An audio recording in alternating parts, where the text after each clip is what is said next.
Assalamualaikum warahmatullahi wabarakatuh.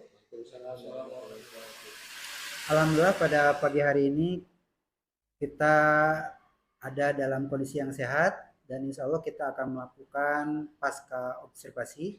Namun sebelumnya perkenalkan di samping saya ada Pak Rizalullah. Beliau adalah guru mata pelajaran bahasa Inggris selaku eh, yang diobservasi ketika kegiatan yang lalu.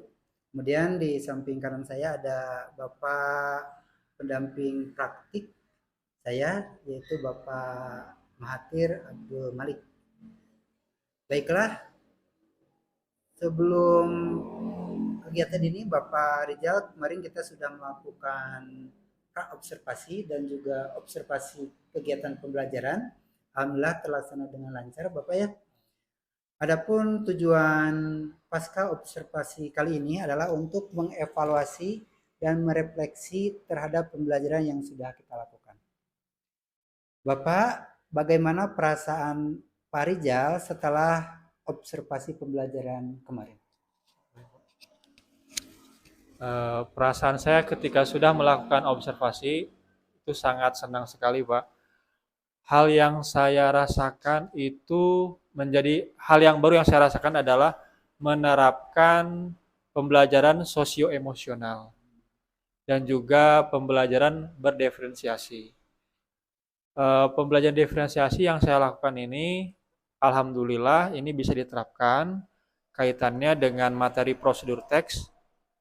Yang menjadi fokus saya adalah diferensiasi konten. Karena prosedur teks ada yang sederhana, ada yang kompleks, ada yang juga lebih kompleks. Jadi saya mengelompokkan siswa itu berdasarkan eh, kemampuan mereka dalam bekerja sama dan juga membuat konten. Kemudian yang sosial emosional ini malah yang lebih berkesan karena saya ini benar-benar melakukan pertama kali dan ternyata anak-anak begitu tersentuh ketika saya memaparkan perjuangan orang tua, bahwa orang tua itu dalam keadaan apapun pasti akan selalu eh, mendorong anaknya, bahkan ketika tidak punya pun pasti mereka akan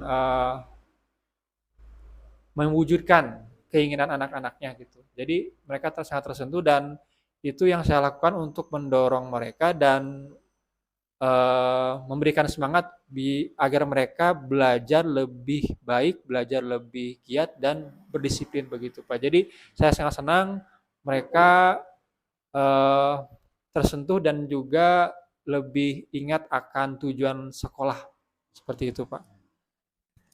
Sepertinya satu pertanyaan jawabannya double-double Pak ya. Padahal pertanyaan berikutnya ini adakah hal-hal yang sudah baik atau sesuai pada pembelajaran yang sudah dilakukan? Namun jawabannya ternyata sudah terjawab barusan ya. Nah, untuk pertanyaan selanjutnya mungkin kalau dari kegiatan observasi kemarin diskalakan misalkan Pak ya 0 sampai 10 kira-kira posisinya ada di nilai atau poin berapa? Dari skala kosong atau 0 sampai 10, saya rasa eh, menurut saya mungkin saya di poin 8. Mengapa saya berbicara demikian? Karena saya rasa sebagai guru kalau saya menilai diri saya sendiri sampai nilai 9 ataupun 10, otomatis mungkin saya tidak akan mengimprovisasi, tidak akan meningkatkan lagi karena saya sudah merasa puas.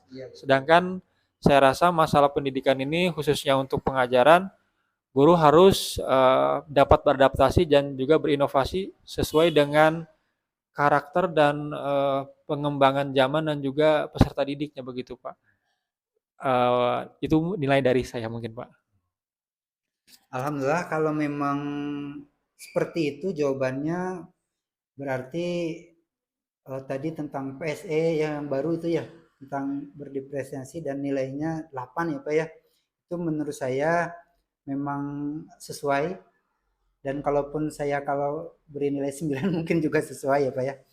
Ini ada gak atau masih ada nggak hal-hal yang harus ditingkatkan ke depannya Bapak? Baik, hal yang perlu ditingkatkan adalah,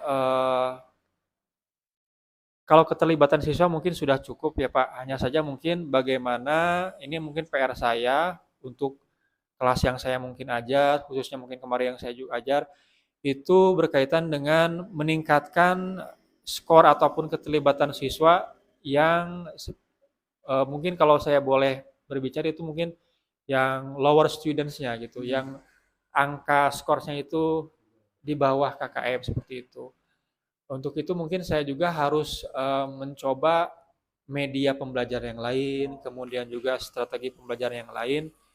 Kalau kemarin mungkin sudah pakai diferensiasi, mungkin saya harus mencari alternatif yang lain dan juga tentunya diferensiasi yang lain.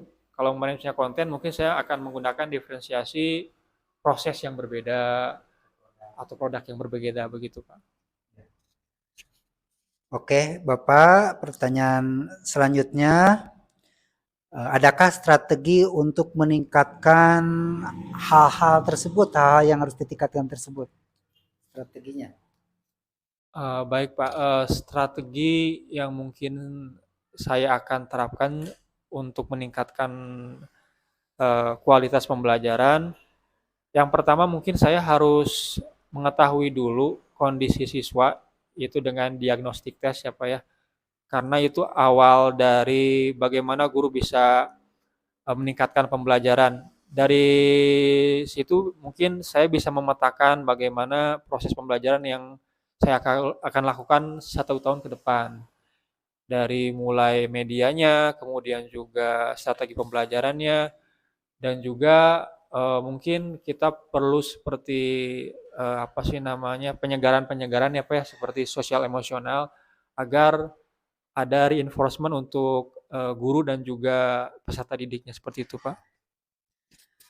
Baiklah, kira-kira nih, kapan atau rencananya ya untuk mencoba menerapkan strategi-strategi tersebut? Karena tahun ini mungkin tahun ajaran semester genap ya Pak ya dan akan berakhir, insya Allah saya akan menerapkan rencana pembelajaran yang akan saya lakukan mungkin di tahun pelajaran depan yaitu tahun 2024, 2025. Semoga apa yang memang saya rencanakan ini juga bisa diterapkan sehingga bisa memberikan memberikan perubahan ya. Apa yang sudah saya ajarkan tahun ini dengan tahun depan itu semoga lebih baik, Pak. Alhamdulillah Bapak, mungkin pasca observasi kita selesai. Namun kalau ada kesimpulan dari Bapak mungkin bisa disimpulkan sedikit saja. Kalau kesimpulan dari saya mungkin saya merasa bahwa guru memang harus berusaha untuk meningkatkan keterampilan dan pengetahuannya terutama eh, di bidang pedagogik dan juga bidang yang berkaitan dengan keterampilan mengajar ya Pak ya. Karena itu sangat eh, dekat sekali dengan proses pembelajaran sehingga itu akan memberikan dampak yang positif terhadap peserta didik. Dari hal yang saya lakukan dan diberikan pengarahan dari Pak Yusuf bagaimana pembelajaran sosial emosional itu dan itu yang pertama kali itu saya merasa melihat dampak yang luar biasa Bu Pak. Jadi dengan anak-anak bisa terdorong apa sih tersentuh hatinya sampai menangis itu baru saya lakukan itu ternyata berdampak luar biasa kepada anak-anak yang saya ajar begitu Pak. Alhamdulillah Bapak, artinya Bapak sudah melakukan pembelajaran yang berpusat pada murid Bapak ya. Itu saja mungkin ada yang mau disampaikan Bapak? Oh ya. Untuk sesi pasca observasi kali ini kita tutup saja dengan bacaan hamdalah bersama-sama. Alhamdulillah.